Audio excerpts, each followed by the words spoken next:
ஜோதிடத்தில் பரிகாரம் என்றால் ஒரு நபர் எதிர்கொள்ளும் தொல்லைகள், தோல்விகள் அல்லது துன்பங்களை குறைப்பதற்காக பரிந்துரைக்கப்படும் நிவாரண நடவடிக்கைகள் ஆகும்.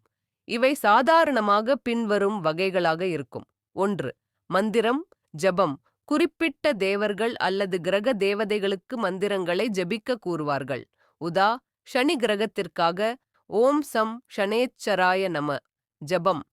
2. விரதம் மற்றும் உண்ணாவிரதம். சில நாட்களில் விரதம் இருக்கச் சொல்வார்கள், குறிப்பாக கிரகங்களின் தினங்களில். ஏத்கா. செவ்வாய்க்கிழமை மூங்கில் விரதம். 3. தானம் மற்றும் அன்னதானம். ஏழைகளுக்கு உணவு, உடை, புத்தகங்கள் போன்றவற்றை தரச் சொல்வார்கள். ஒவ்வொரு கிரகத்துக்கும் தக்க தானங்கள் உள்ளன. உதா. புதனுக்காக பச்சை பருப்பு. 4. பரிகார ஸ்தல யாத்திரை. சில சக்தி ஸ்தலங்கள், நவகிரக தலங்கள், தீர்த்த ஸ்தானங்கள் போன்ற இடங்களுக்கு சென்று வழிபட சொல்லுவார்கள். 5. ஹோமம் மற்றும் அபிஷேகம்.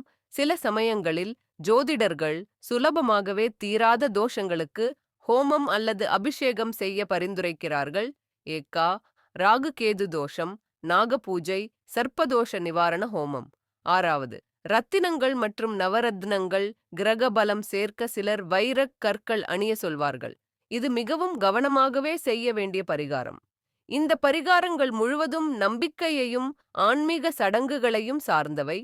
அவை அறிவியல் ரீதியாக நிரூபிக்கப்பட முடியாது, ஆனால் மனசாந்தி மற்றும் மனோநிலையை மாறச் செய்யும் பலன்கள் ஏற்படலாம் என நம்பப்படுகின்றன.